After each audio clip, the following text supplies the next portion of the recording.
first things first. Jenna Wolfe. It is Friday. Jenna Wolfe, I have to jump in. I have to jump in. I have a major announcement to make for America. Okay. Today might be the best show we've ever done.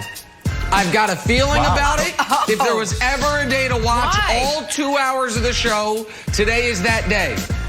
We got 7 hours of material. It's an unbelievable football weekend. There was a great game last night. Today is the day. I cannot wait. The most excited I've ever been for a show. Great game last night. You know what? I like it. A lot to talk about. I like that a lot. All right, so let's do it. Let's start with last night's game. Let's dive in. We got 2 hours, as Nick said. It's going to be fantastic 2 hours. It's a lot of pressure on me, but that's okay. I can handle. Start with Seahawks and Cardinals. Thursday night football. Both these two teams tied coming in. Both these two teams with MVP candidate quarterbacks. Russ and Kyler both tossed 2 touchdowns. No turnovers. But for the second week in a row, Russ getting a little help from his friends on defense. This time, good enough to get a win. Seattle pulls it out 28-21 over the Cardinals. And with that, the Seahawks now move into first place in the NFC West. Brandon, I'm going to start with you, buddy. Who deserves more credit for the win last night? I can't even believe I'm asking this, but Russ or his defense? Look, I would love to say Russ because he protected the ball, but it's the defense. Wild's been talking about it all year. When you're playing that bad, historically bad, and then you hold this dynamic offense to 107 yards and 7 points in the first half, it has to go to the defense. Look, if I have a theme for that game last night, it would be they started fast and they finished strong. That's exactly what they did. The first half, that defense was lights out. And then in the second half, that defensive line stood up, pressing Russell Wilson, hitting him, sacking him, making things I said Russell Wilson, I'm sorry. Kyler Murray. Kyler Murray didn't know what the heck to do in the second half. And that defensive line and Carlos Dunlap showed you why they brought him in and why they needed him. So, Nick, I have to go with that defense. They played really well last night, and they're trending in the right direction. It's absolutely right. And one of the reasons I'm so excited for today is I think in every single segment of the show, I'm going to say something that shocks Brandon Marshall. Here's the first one. Oh, my goodness. That right there, that team that we saw last night, that specific version of the Seahawks, they are the favorites in the NFC. With that level of defense, with Russ playing a clean game but still making the right plays, with Dunlap, Dunlap's played 2 games for them. He has 3.5 sacks. And if you didn't watch the game and you see, okay, Seattle has 28 points, that's 4 touchdowns. No, they got 2 of those points via safety on the biggest sequence of the night. If you weren't, it's a 2-point game, Wilds, and Dixon, their great punter, pins the Cardinals kind of deep. They force a intentional grounding penalty on Kyler to really back him up, and then an immediate pass rush that immediately beats the right guard, all of a sudden holding in the end zone safety. Now it's a 4-point game. You're getting the ball back. So I thought the story was the defense. The defense doesn't have to be great. Allowing 23 to the Rams, 21 to the Cardinals is not great. It just has to be fine. And last night, the defense was more than fine. To me, it won them the NFC West yesterday when you look at their schedule, and it made them, once again, the favorites in the NFC West. Yeah, I buy that. Brandon, you know that I am the CEO of Seattle is a pretend team. Seattle's defense is terrible. It will be the whole that sinks the USS Seattle Seahawks, but I hate to say it, you were right. You said they should step up. They had a total of 347 yards. You call up Bobby Wagner. He had a ton of tackles. And Dunlap not only had 2 sacks, he also had the sack to win the game. And by the way, just before I give Seattle all the credit, can you just throw the ball down the field to DeAndre Hopkins? Just like maybe I'm the only one that remembers the last game. I was just drop back and throw 4 Hail Marys. And I know I'm not the offensive coordinator, and I know Kyle Shanahan is so much smarter than me. But I think every time you did not target DeAndre Hopkins as the game was going down, Seattle let out a collective breath. I think sometimes football's a very complicated game, Brandon. But then you and Mike Vick told me, like, no, Wilds, it's simple. And I was like, yeah, that's right. I know what I'm talking about. If you played wide receiver, if you played football, you would be a wide receiver, and we would consider you a diva. You sound just like a diva wide receiver. Give me the ball. Throw it to me. Me. Super Get out of here, Wilds. Well, what is true, just quickly, Jenna, before we move on, absolutely, before we move on, to Wilds' point, they had plenty of time, and on 2nd and 10 to throw into the end zone, not to DeAndre. 3rd and 10 to throw into the end zone, not to DeAndre. I agree with Wilds' point. Maybe not 4 Hail Marys, but I do think Seattle was thrilled that it wasn't maybe an intermediate route to DeAndre with the option for Kyler Murray to run the football, because I think a lot of America was watching that saying, Kyler Murray with plenty of time and 4 downs to play with every sequence, this thing's going to overtime. Dangerous. So I agree with Wilds' general point there, Jenna. Just throw it up.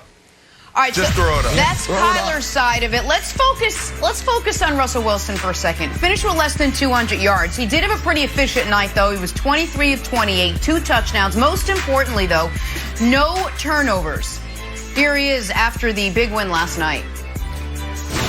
Yeah, I love playing this game. I think it's a great question, Mother. I think, obviously I love playing this game, and there's always, highs and lows. There's always tough challenges, but I think great players always know, 1, how to be consistent, and 2, how to consistently adjust and how to consistently overcome. And I think that for me, that's my mentality all the time. I tell you guys all the time, I want to be neutral. I want to be able to remain calm in the midst of the storm, this and that. And just, I know the kind of player that I am. I know what I'm capable of. And how do you not love Russ? How do you not look at that guy, listen to him, and say, I love that guy's fantastic? Nick, let's go with what Brandon just said. Did last night's performance sort of refuel his MVP push? All right, Brandon, I've got another shocking announcement to make here. Let's hear it. For the first time in Russell Wilson's career, after that performance last night, he is going to finish 2nd in the MVP voting, and that's an honor. You know what? They don't give you a trophy for it, but that is an honor. Kyler Murray is dispatched. You don't have to worry about him anymore.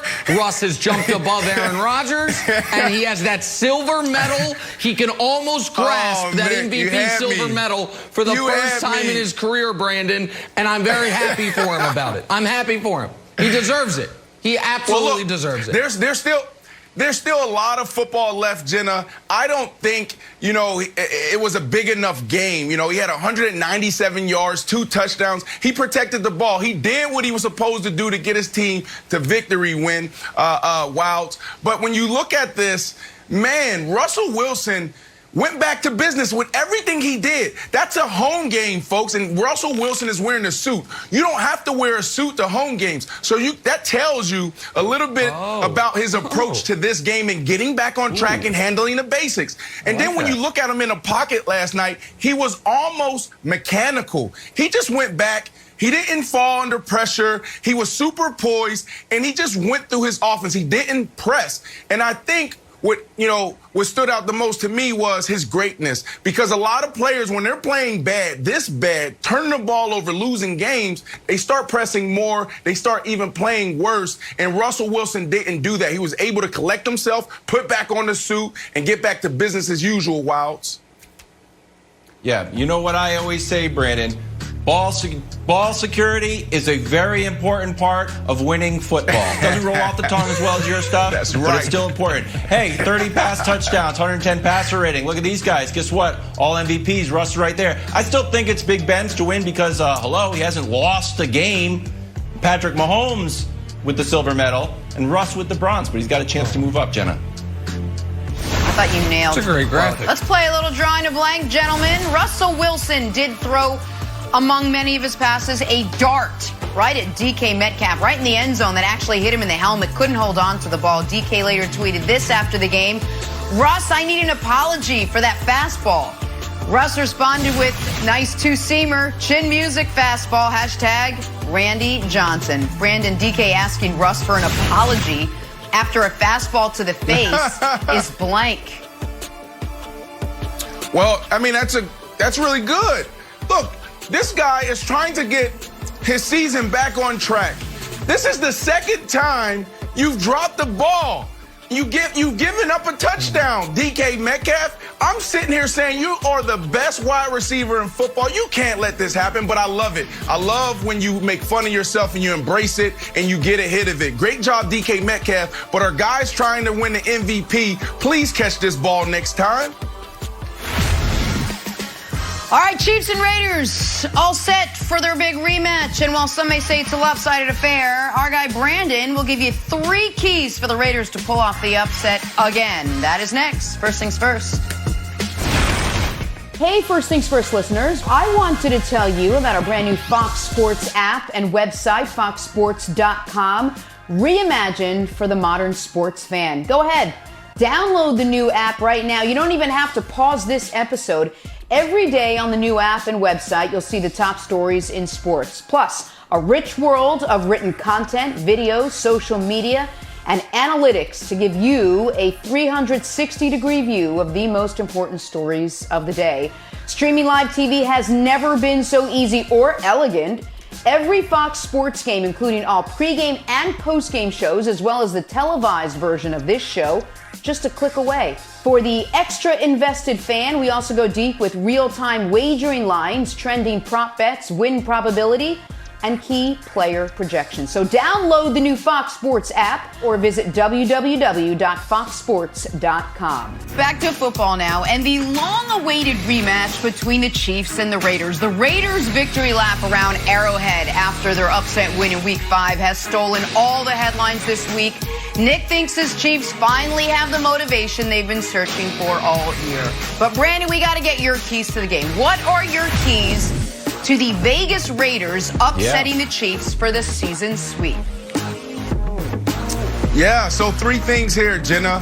And this is one of those games where you walk in on a Monday and you're like, look, guys, we're going to simplify everything. This is a really good team. We beat them last time, but they are the champs. So let's not get caught up in all the headlines and us driving around the stadium. 3 things we need to focus on this week to win. And I'm actually going to put it into themes. So, guys, when you hear it and you say it, guys get it. They understand it, and it hits everybody in the organization. So there's discipline. Don't be deceived and play loose. Let's start with discipline. The reason why this is so important is because it's going to come down to the details, Nick. When you look at turnovers get you beat. You cannot turn the ball over this game. Pre-snap penalties. Don't beat yourself here, guys. And then another thing when it comes to discipline, you know Andy Reid is ticked off because you guys drove around the stadium. So there's going to be more trick plays. There's going to be more misdirection. So you need to hone in on your keys to victory. Defensive end, stay with the running back. Linebacker, stay with the quarterback. Understand your job. Do your job like Bill Belichick always says. So you have to be disciplined. The second is not being deceived, and this is really going towards the coaches. When you turn on film, offensive coaches in Las Vegas, you're going to see holes and gaps in the secondary. Don't be deceived. That secondary, those linebackers, is the weakest link to this defense, but you got to run the ball. Do not get challenged by them. They want you to do that. They want you to think that you can pass the ball because what's going to happen is that defensive line is going to tee off on you. Do what you do best, and that's run the ball. Make this the 4th game in a row where you go over 160 yards on the ground. And then you get something else, a little extra bonus. You win time of possession. And when you win time of possession against the Chiefs, you have a good chance of winning the game. The last thing, Nick, I would have to say play loose. Look, this is a big game. We all know it, but every game is a big game. Play loose like you did in practice. Take that same energy to the field on Sunday, and you will come out victorious. Those are the keys. I don't know if you guys, do y'all see it any different? So listen, those are all great points, and I want to say something here. This is the biggest game the Chiefs have played since the Super Bowl. It's an opponent that deserves respect. It's an opponent that's beaten them. And because of that, I'm going to do something I've never done, Brandon. I'm going to also give my keys to the game. Here is how the Raiders can beat you. Here is how the Raiders can leave Las Vegas or stay in Las Vegas with a victory.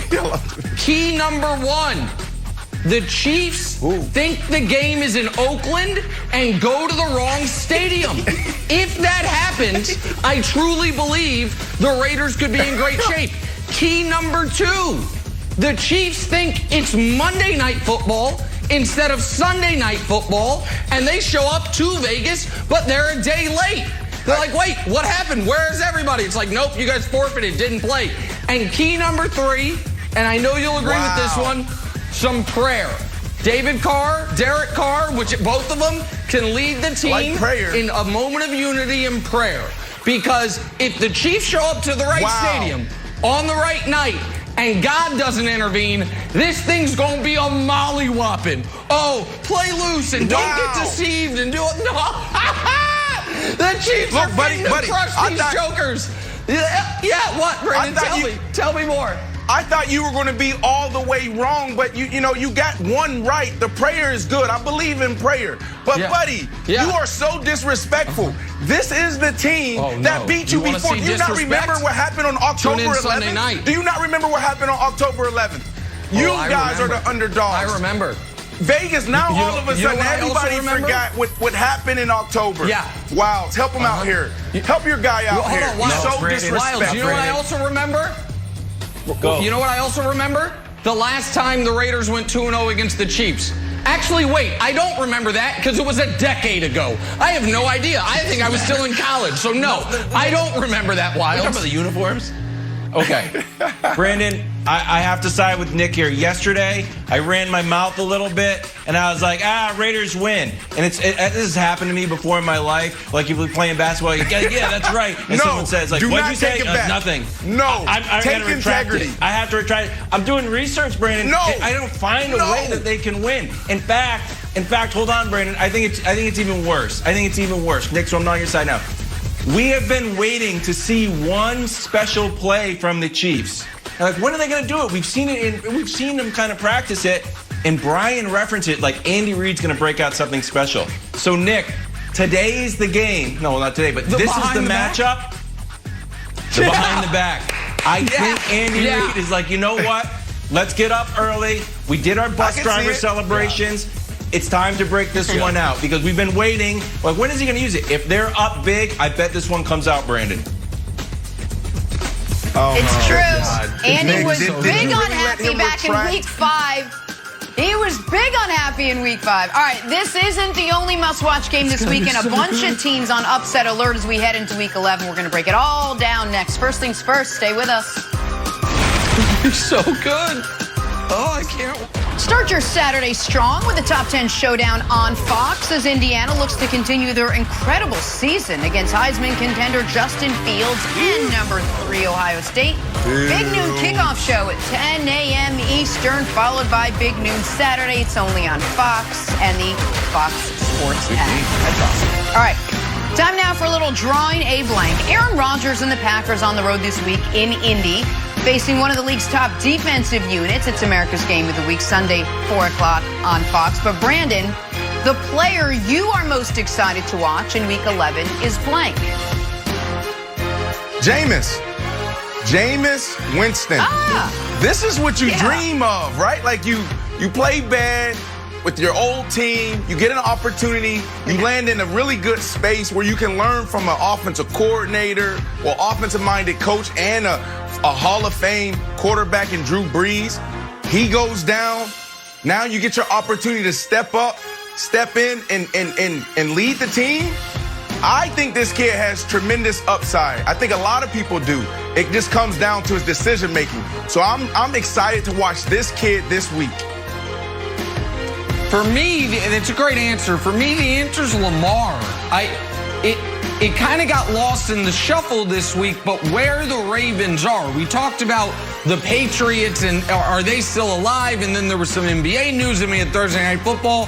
What was lost is the Ravens lost an ugly game to a mediocre team, and Lamar wasn't bad, but it was another one of those games where you hear Ravens down 10 points or down a touchdown.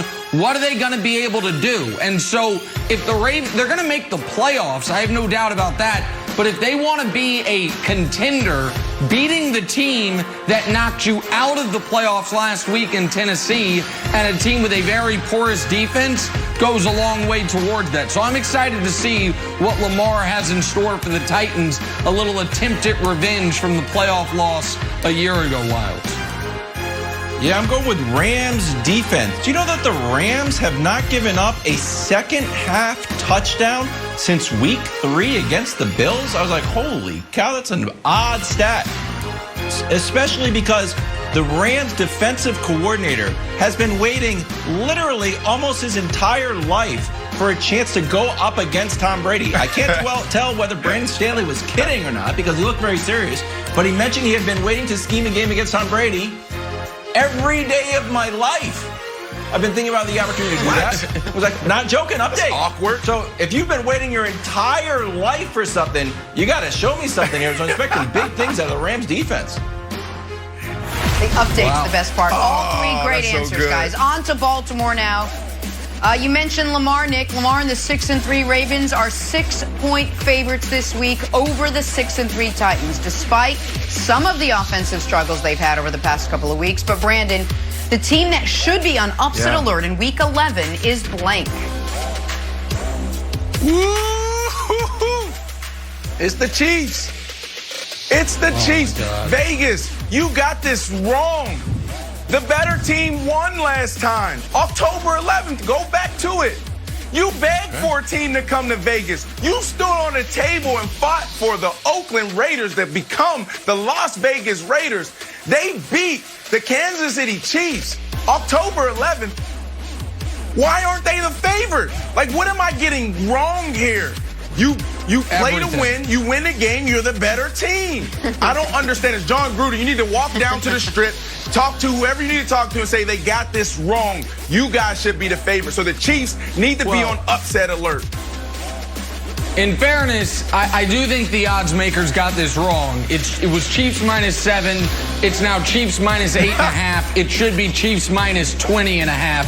As I said, Brandon, I'll give you the Raiders and I'll lay 20 points. But here's the team that should be on upset alert.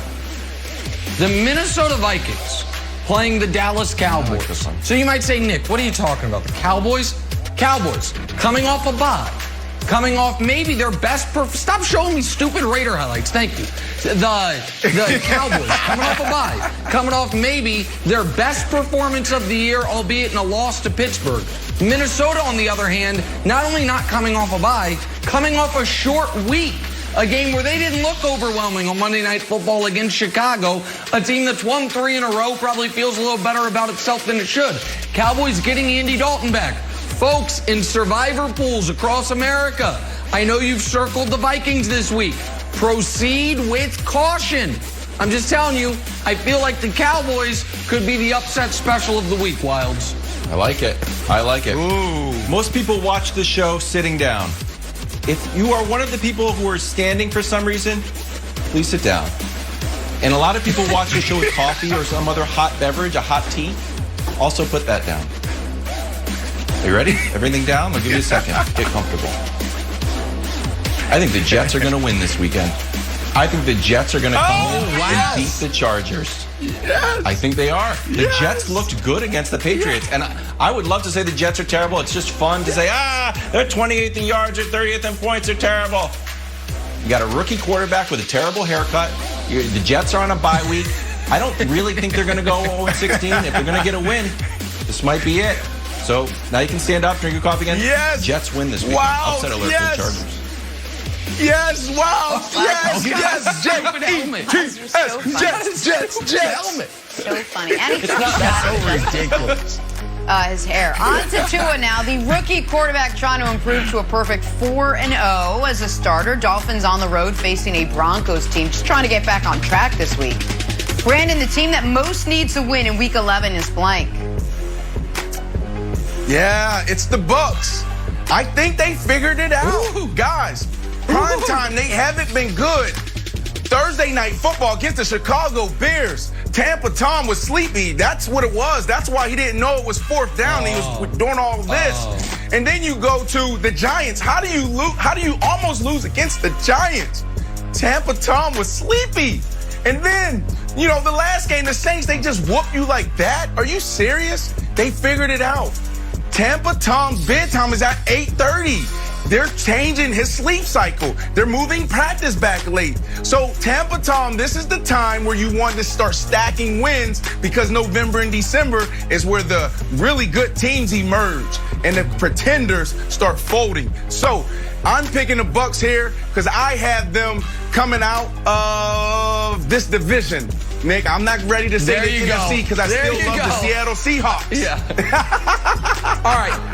So I'm going to go. A lot of people are still saying, oh, the Eagles will win the NFC East. No, they won't. The Eagles have to win this week. And even if they win this week, they ain't winning this division. Has anyone looked at Philly's schedule? Here's what Philly has after the Cleveland Browns. Seattle, Green Bay, New Orleans, Arizona. That's their next 4 games after they play the wildly underrated 6-3 Browns. They easily could lose their next 5 games. They are going to be massive underdogs in the 4 games after the Browns game. Their best chance for a win until Christmas, it comes on Sunday. So they desperately need a win if they're going to hold off the Cowboys, Washington, and the Fighting Joe Judges. So Wilds, I say the Eagles. And literally, you know, reportedly, allegedly, the actual Fighting Joe Judges. That is brutal. You know, I'm going Patriots. My Patriots, we got to play every game like it's the NCAA tournament. We can't lose anything. And I like the Texans. I like Romeo Crennel. I like J.J. Waco, Badgers, but the run defense is terrible. And I think we're just going to run all over them. And I like Deshaun Watson, too, but J.C. Jackson, future Pro Bowler, probably comes up with another interception, 6 games in a row. Big Patriots win. All right, we got to finish up in Vegas now, where Derek Carr and the Raiders are trying to sweep the Chiefs for the first time since 2012. Carr threw for 347 yards and 3 touchdowns in the first matchup. But Brandon, the player with the most to prove in Week 11 is blank. Yeah. That would be Phillip Rivers. But he doesn't have to prove anything to himself. He doesn't have to prove anything to the NFL. He has to prove to the committee and Nick Wright that they should have respect beside their name. They need to be a contender. You heard Wilds petition the committee to move them up. So Nick Wright, let's do it. This is the guy, but he's trying to prove to you and the committee that they're more than capable of contending this year. So if they go out there and win big, will you put respect on Phillip Rivers and the Colts? That's going to be up to the committee. I can't speak for the committee. I have my own reservations about Phillip Rivers, but I do treat him with respect. I treat all senior citizens with respect. I believe they've earned it. Greatest generation and all. However, the player with the most to prove is Jameis Winston. The last time, I would argue this is the biggest game Jameis Winston has played since the Rose Bowl in 2014 against Oregon. This is a chance for Jameis Winston to remake his NFL career, not just this week, but the next few weeks, but obviously has to start this week. And so when you look around the NFL, and there's close to 10 teams that are going to be in the market for quarterbacks next year, including those Indianapolis Colts, while Phillip Rivers is going to be an offensive coordinator at some high school somewhere, he absolutely could start the next act of his career this weekend. So Wilds, I say Jameis Winston, and if he plays well for the Saints, I wonder how much smoke Bruce Arians is going to get for no risk it, no biscuit. Maybe we should have less biscuits, less risk it, and maybe Jameis still be there. I'll take. And then Tom Brady will still be with the Patriots. He warmed my heart, Nick. I'm going with Chase Young. Battle of the number 1 and number 2 picks. Joe Burrow versus Chase Young. I think Chase Young needs to show up because last game he basically lost the game for Washington. He gets a rubbing the passer penalty with 12 seconds left. They moved into field goal range. And then he's got these weird quotes like, He says, this is what he said, it was just a tough play and I was going full speed. I had no thought of slowing down. I wouldn't do anything differently. I learned from my mistakes, and my mistakes helped me grow. So I don't even know if it was a mistake or not. It was a mistake, but you wouldn't do anything differently. You're going to learn, but you don't. So he's got to do something and get after Joe Burrow and don't get any rougher than the passer penalties. Good stuff. Good advice. All right, is Russell Wilson back to being the conductor on the MVP train after last night's win? That is next. This is First Things First. Stay with us. Start Saturday strong with a top 10 showdown on Fox as Indiana looks to continue their incredible season against Heisman contender Justin Fields and number 3 Ohio State. Big noon kickoff show 10 a.m. Eastern, followed by Big Noon Saturday. It's only on Fox and the Fox Sports app. All right, guys, let's shift gears, talk some hoops now. The news we all feared was confirmed yesterday. Warriors All-Star guard Klay Thompson tore his Achilles and will be out now for the entire season. He is expected to make a full recovery, but a devastating blow for Klay after sitting out all of last year with an ACL. So, Brandon, how do you think this season-ending Achilles tear ultimately impacts Klay's game when he does return? Yeah, this is brutal. When you have injuries like this, you then begin to think about your career and how you're going to come back. You do that as a player. The organizations do that. Now, with modern science, modern technology, modern medicine, you know, guys are recovering faster. You should be fine, but it's complex. It's important that you understand how to rehab. The Golden State Warriors, everybody in sports study them. They are innovators. They are trailblazers when it comes to taking care of their players. I remember playing for the Jets, playing for the Seattle Seahawks, and walking to our athletic training room and seeing our trainers and our staff talk about the Golden State Warriors and what they're doing. A lot of people lean on them. But when you look at this, man, you're like, man, the Golden State Warriors, what makes them good? Shooting. But when you look at shooting, you say, oh, man, Steph Curry's so dynamic. And then we just put Klay Thompson in a box like, oh, yeah, he's a great shooter. But that's not really the case, man. This dude is a dynamic shooter. And your feet and your legs are your foundation in sports. If you lose that, then it messes with your entire game. So if he's a dynamic shooter and we're used to seeing him create, we're used to seeing him come off of picks, we're used to seeing him stop and pop, he is extremely quick in small spaces. So if he doesn't come back and break those patterns, because when you injure yourself, you start compensating and overcompensating in certain areas. This could have potentially happened from the ACL injury he sustained with Game 6 in 2009 in the finals, and now you're dealing with another one. If he doesn't break this pattern, whatever that is, then we could see someone's career just trend in the wrong direction. But I'm convinced, I'm confident that he has the right team. He just needs to work hard, and a lot of this is going to be mental for Klay, Nick. Yes. 100%. I think that's the key. I think you made a good point. The mental aspect now is going to be a big one for him. All right, so the Warriors went out and made a trade yesterday, reportedly acquiring Kelly Oubre from the Thunder. So, Nick, obviously no Klay now, but Oubre in, Wiseman in. What's the ceiling for Steph and the Warriors this year without Klay? Well, the absolute ceiling is the second round, and that would be contingent on a very favorable first-round matchup. Let me preface this with, pardon me, I thought the Warriors were overvalued before Klay's injury. When I was looking at the Western Conference landscape, clearly, to me, the Lakers and Nuggets were positioned better. I thought the Mavs were going to be better. I even thought the Clippers might be better than them. So before Klay's injury, I thought they were probably going to be about the 5th best team. Now you lose Klay, you bring in Oubre, and any chance of a deep playoff run goes totally out the window. But Wilds, that doesn't mean they're playing for nothing.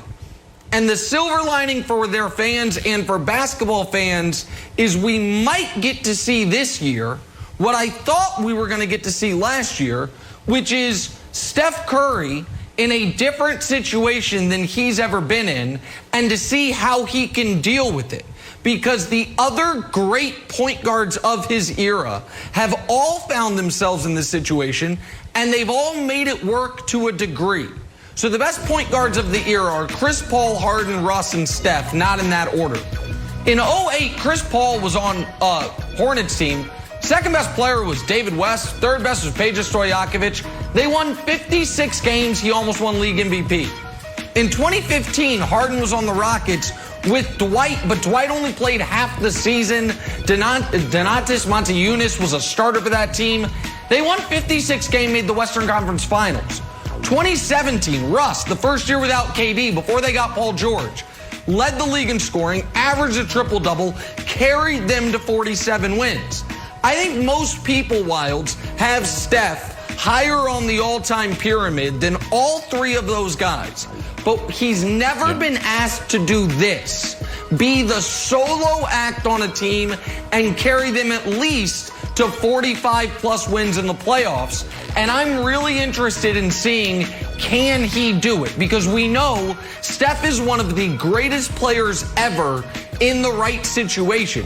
Now he's in a very tough situation like he would have been in last year, but he broke his hand, so we didn't get to see it.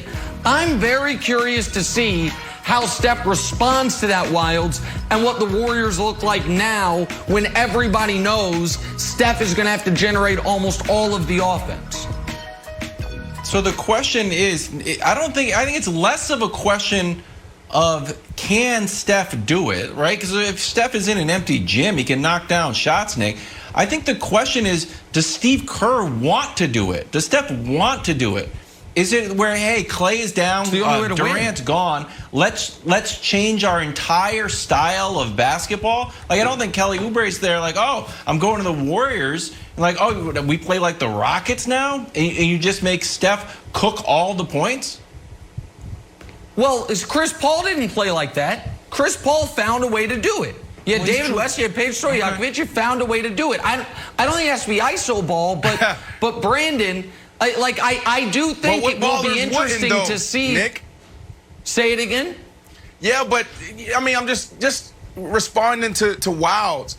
Like a baller. Ball is life. What baller, what shooter, what dribbler wouldn't want to do it, Wilds? Like, everybody wants the ball. Everybody wants to score 50. I think he steps up to the challenge. I think he comes in and says, you know what? I'm going to go for a triple-double every single game. I think Steph Curry has that type of mentality. He's a champion. You see how he approaches practice. You see how he approaches game day. You see how he approaches life. I love it. But to answer the question, Nick, the ceiling is just playoffs. When you look at, you know, how the West is stacked right now, you got, in this order, you got the Lakers, you got the Clippers, you have the Nuggets, who should be better next year. You can even, the Mavs, the Suns.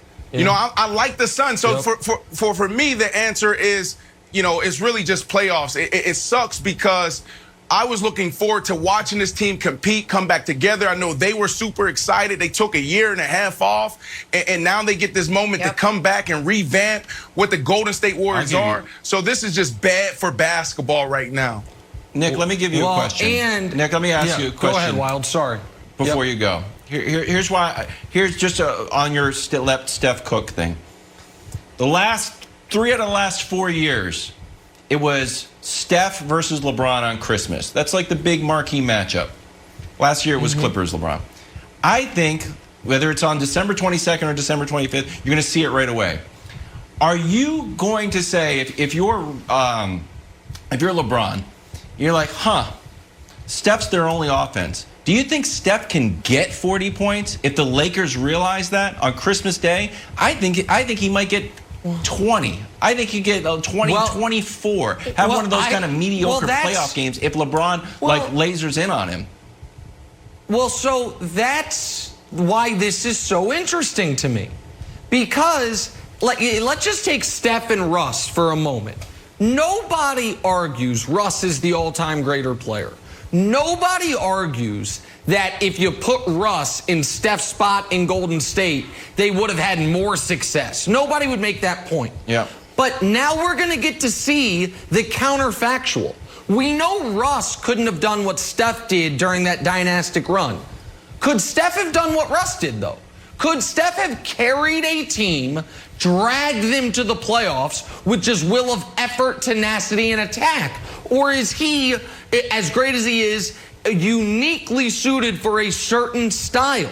Because that is, when we're talking about all-time greats, it's can you do it this way, can you do it that way? That's a question. And the other thing, we don't have time to get into it right now, but we're talking about Steph, Jenna. Ethan Sherwood-Strauss, who covers this team as closely as anybody, read his article in The Athletic. There's a little Easter egg in there where he alludes to the question of whether or not Steph is going to want to finish his career, he's got 2 years left on his contract, in a rebuilding situation in Golden State. When Golden State's got 4 years and $150 million with Klay, 4 years and $100 million left with Draymond, 3 years and 90 million left with Wiggins, that could Steph Curry ultimately say, who we think is a warrior for life, is that maybe not the case? I think it's an interesting question. It's a very good question. Let's get back to football now. We're breaking out Nick's NFL tiers with this pressing question. Can a win over the Rams Monday night vault the Bucs up a tier? We'll ask the We're going to run the No Huddle now. We're moving along. Let's start with America's Game of the Week. 7-2 Packers at the 6-3 Colts. It's Sunday. It's 4. It's on Fox. Packers averaging more than 30 points a game. Colts giving up just 19 a game. Something's got to give. Mike Vick back with us now. Mike, who's got the edge? Packers offense or Colts defense? I think the Packers offense, because what the Packers are going to try to do, they're going to try to come out and they're going to just nitpick at the Colts defense, because the Colts defense is, they're well-rounded from front to back. Probably one of the best units in the National Football League. So it's not going to be any big plays, any chunks down the field. They're going to have to earn every blade of grass and try to figure out this Colts defense, make them run from sideline to sideline, and put them in vulnerable positions. But the Green Bay Packers do have the offensive talent with Aaron Jones, with Valdez Scantling, and Devontae Freeman to put pressure on the Indianapolis Colts defense. So I expect them to be, dynamic in their own right, but I don't expect it to be easy. Yeah, this is going to be quick for me. It should be the Colts defense because they're really, really, really good. But Nick, they have Aaron Rodgers. I'm never going against a Hall of Fame quarterback and a guy that was once talked about as the greatest quarterback ever. So for that reason, I'm going with the Packers having the edge, Nick. I want to go with the Packers. Vegas is daring you to bet the Packers. They're giving them 1.5. I'm nervous about this game if I'm Green Bay. The Colts want to run the ball. The Packers aren't great against that. And as far as Packers offense, Colts defense, Wilds has been hammering the Colts defense all year. I saw an unbelievable stat yesterday. 21% of passes thrown on the Colts defense have either been knocked down, deflected, or intercepted. 21% of pass attempts against the Colts have either been defensed or picked. I think this is going to be a brutal game for Green Bay. I hate picking against them, but something tells me the Colts find a way to win at Wilds. Alas, my friend, welcome. If you want to be on screen with your old friend Kevin Wilds, who petitions the committee, Nicholas, I'm glad that we got such an early preview of next week's tiers with the old friend Kevin Wilds. Laid out the henceforth facts that move the Colts up, that they have the fewest total yards, second fewest passing yards, third fewest rushing yards, and the fourth fewest points. Their best tackling defense and the best blocking rush defense in the league. Like the Colts. Stay tuned to Nick's tiers next week with his now I want to change more ridiculous. Can we get that again? Because of that voice, I want to change my pick. I don't know. Because of my voice, I want to change my pick. Character development. So good. It's so good. Let's talk some Rams Bucks now. Game with big-time playoff implications in the NFC. Both teams coming in with 3 losses. Both teams also on the same tier. The NFC logjam in Nick's latest edition of his NFL tiers. Wild. Should Brady and the Bucs move up to the #1 contender with a win over the Rams on Monday night? I like it. I'm sneaky rooting for the Rams here. After I heard that the defensive coordinator has been planning to play against Tom Brady since he was 18 years old. Yeah. And I go, it's a joke, and Jordan Rodriguez is like, no, it's not a joke. So we've got to see something special. Whatever you've been scheming in your high school notebook, I hope I get a chance to see it on Monday or Sunday. Tampa hadn't won a game like this. When they've lost, it's been because the other team has a dominant pass rusher. I know they beat the Chargers. That would be the exception. But Joey Bosa was limited in that game with an injury. Tampa and Tom, I don't care what time the game is, do not do well with pressure. No one creates more pressure than Aaron Donald. So, yeah, they should climb up my tiers if they win, but they're not going to win, so they're not going to climb up my tiers because Aaron Donald's going to ruin Tom Brady's day, Brandon. Ouch.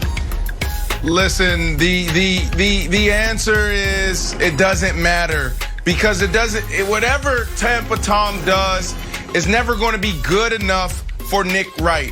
They should move up, but they won't. He continues to move the goal line. He continues to push it farther and farther out. So there's never going to be anything he can do.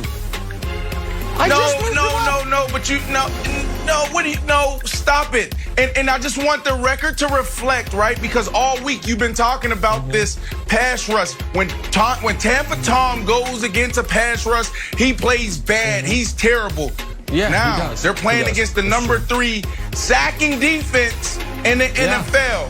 When they win this game, I expect the Tampa Tom Brady Buccaneers to move up on your tiers, buddy. Okay, we'll see. If they win this game, I expect them to move up. And I say if, because like Brandon said, and like everybody kind of alluded to, that pass rush for the Rams is ferocious. And, you know, the Tampa Bay Buccaneers have showed us at times that they struggle with the good defensive pass rush. So I think that's going to be the key to the game. TB12 going to have to be the GOAT. If he does, then I expect him to move up on next tier. All right, let's shift to the AFC side of things. Titans taking on Lamar's Ravens. Both teams firmly in the wild card picture at 6-3. And Ravens offensive coordinator Greg Roman says we will see his offense forge a new identity starting Sunday. Bum, bum, bum. Brandon, what does the Ravens' new identity have to look like for Lamar and the Ravens to beat the Titans? Well, let's do some housekeeping business real quick. Nick, remember when we were talking about quarterbacks and you were like, it's Lamar Jackson. And I was like, it's Greg Roman. We need to look at Greg Roman. We were having this conversation week 3, week 4 of the season. And now people are finally coming around. This is all on Greg Roman. And what they need to do is 2 things. They need to be bold and they need to have continuity. When you look at first down, it's so predictable. Everyone in the NFL knows that Lamar Jackson, the Baltimore Ravens, are running the ball. So they need to be bold. They need to let him cook a little bit more. You can't be last in the NFL when it comes to throwing the ball on first down. They're actually second to last. So that cannot happen. They need to open it up a little bit. And then continuity. They have 2 different type of offenses. They have no real identity on the run game, which makes Greg Roman special. And this is where he makes his money. He's brilliant there. Their misdirection, their pistol formation. You got the quarterback here, the running back behind him. Power O at times. That's great. That's what gave you guys the success you have now. In the passing game, you can't be spread, drop back, 2-minute, you gotta forge an identity. It needs to feel the same. There needs to be chemistry and continuity throughout that offense. So when you're handing the ball off and you continue to do this, now all of a sudden you pull it and then you just throw the ball right here to the flat where the guy's wide open because you sucked up everybody else. Bold and continuity is what they need to have to forge their identity. And this might be the team to try some stuff out against, because even though you think of the Titans as a good defensive team because of Vrabel, they're not a good defensive team. They're struggling. And Vic, there are a handful of games I'm certain Lamar has circled on his schedule since it came out. Obviously, the game against the Chiefs, because he hadn't beaten Mahomes yet, that one didn't go the way he wanted. Though I would imagine the game against Cam and the Patriots, that one didn't go the way he wanted. but the game against the Steelers, which didn't go the way he wanted. He's got another one this week, the team that knocked them out of the playoffs, and he didn't play great in that game, the Titans. It's a chance for Lamar to exact some form of revenge. You would have to expect him to play great, and I think there is really something to what Brandon is saying, that they are trying to open up and expand the offense past where it was last year, Vic. No, it's definitely time for this offense to create a new identity. It's actually perfect timing. Lamar's taking too many hits, too many design quarterback runs. Like, he's putting his body under extreme measures, and I think it's kind of hurting him as of right now. But what I do know is that quarterback coach James Irvin studied under Andy Reid. He understands the passing game. He knows how to open up. He knows how to make it look different for Lamar Jackson. That combined with what Greg Roman brings to the table can create a new identity for this offense. So I expect them to look totally different this week. Okay. I don't know. Here's a simple number for you to tell if the Ravens offense is really a change of identity. 58%. That's the amount, that's the percentage that teams pass the ball. The Ravens are dead last. They pass the ball 47% of the time. So I'm not saying you got to pass the ball 60%, but 65, 70%, but 58% is average. So when you can go in the post-game press conference, like, how will you throw the ball, rush the ball, just be like, we did exactly what every other team does. Is everybody happy now? We'll see if it works or not. 58% of passes. All right, guys, back to our top story. Russ was cooking last night, but unlike the last couple of weeks, he didn't drop a single utensil. We are riding the kitchen metaphor all the way home. Thursday Night Football next. Thank you, Michael Vick. Stories to start your morning, sponsored by Ram Trucks, built to serve. Back to last night's game, Seahawks and Cardinals, both tied, coming in, both with MVP candidate quarterbacks. Russ and Kyler both tossed 2 touchdowns, no turnovers, but for the second week in a row, Russ getting some help from his defense. Good enough to get a win, 28-21, and with that, the Seahawks move into first place in the NFC West. Nick, who deserves more credit for the win, Russell or the defense? I want to give Russ credit. His stat line actually doesn't really indicate how good he was. We know DK had a touchdown pass go off his face, but DK had another touchdown on a long pass from Russ that was called back due to holding. And Russ did what he had to do, which was take care of the football. So Russ played well, better than the stat line indicates. But the most important story here, almost the only story that matters here, is the defense. So I'm in a very unique position because, Brandon, I am a NFC Super Bowl participant free agent. And by that I mean I am not tied. It's not that I'm an unfaithful elector. It's that I'm not tied to my preseason pick because my preseason pick died. It doesn't exist anymore. It's the Dallas Cowboys. They've been long forgotten. So now that spot is vacant. And I've been thinking about the last few weeks, who is it? You saw the committee's tiers, the committee's ranking. Well, I couldn't, I couldn't come to a conclusion. I wanted to go with Seattle, but the defense, not Russ's turnovers, he was going to fix those. The defense was so concerning I couldn't. Last week, even in a loss, I was like, oh, Dunlap, sack and a half, hold the Rams 23 points. That might be something to build on. Last night, forcing a safety in a huge spot. Dunlap with another sack, this one, well, 2 sacks, but one of them to end the game. Holding the Cardinals to 21 points. Brandon, I'm saying to myself, if they can play that level defense, just average, they're the best team in the NFC. So to me, that's the story. The story is a Seattle defense that had been the worst in football, pacing to be the worst pass defense in history by 1,000 yards. It's like, oh, they're okay. They're not great, but they don't have to be great. So they deserve the most credit, and they're the biggest story, Brandon. Yeah, look, and that's good for me. I picked this team to win the Super Bowl, come out of the NFC and win the Super Bowl this offseason. So, look, I'm excited about it. And I'm going to be quick here, Nick, because I want to get your thoughts on the Chiefs and the Raiders. I want to hear what you have to say about that game. So I'm going to be quick here. It's definitely the defense. It's the defense. Why? Because they started fast and they finished strong. You go into any NFL locker room, and that's a universal theme that coaches, defensive coordinators, offensive coordinators, special team coordinators use. If we start fast and we finish strong, we will win this game. And when you look at the defensive side, they did that. They held this team to 107 yards in the first quarter, a couple 3-and-outs. Every time they took possession, like they was going 3-and-out. DeAndre Hopkins was frustrated. And then they ended the game with their defensive line just being strong. The sack that you just talked about and just really just bullying that offensive line. So that's why it has to be the defense, Wow. Guys, I got to be honest with you. We're going to share each other's highs and we're going to share each other's lows. Nick, my favorite stat is Seattle has the worst defense of all time. You know it.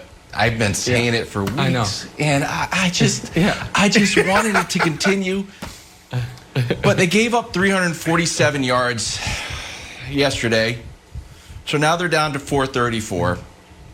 And the 2012 Saints gave up 440. They're no longer the worst defense of all time, Nick.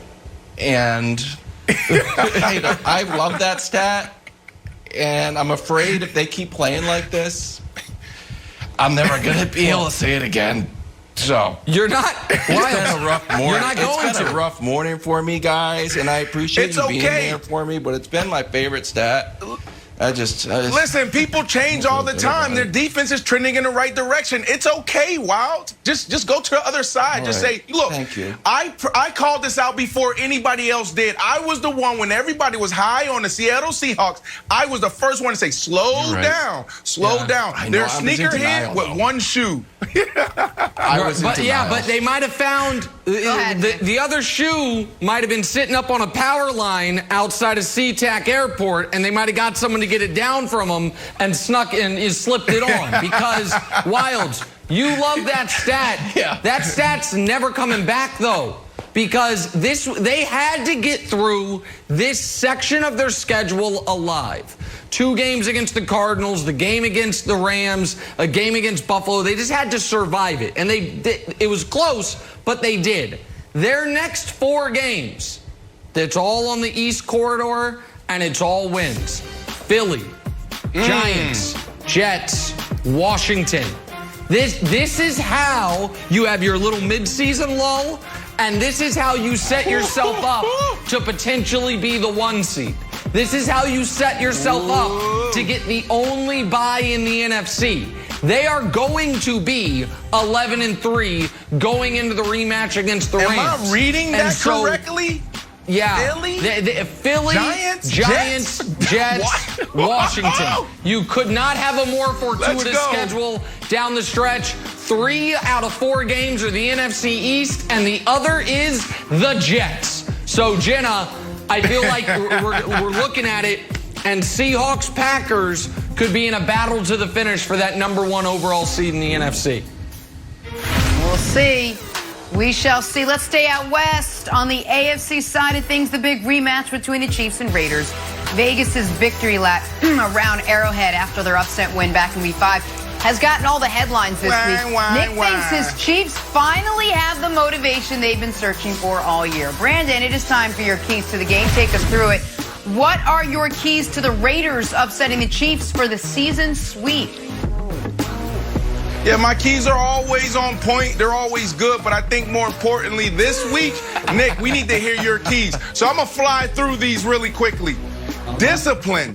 Don't be deceived and play loose. If I am John Gruden, I'm walking around the building and I'm saying, guys, here are the 3 things that we need to highlight and focus on this week. And I want to be able to use these as themes, so when I just say discipline, it speaks to the entire organization. Everybody understands what I'm saying. So discipline. Why do you need to be disciplined? Because this is one of those games where it's going to be won in the details. The little things matter more now. So don't turn the ball over. Pre-snap penalties. Let's be clean there. And then also, we drove around their stadium, so know that misdirection plays, more trick plays are coming from Andy Reid. So, guys, be disciplined in what we're asking you to do. The second thing, Nick, is don't be deceived. Your secondary, the Chiefs, and those linebackers, they're the weakness of the team. There's a lot of holes. But what happens is you drop back and you're like, oh, we're going to eat these guys up.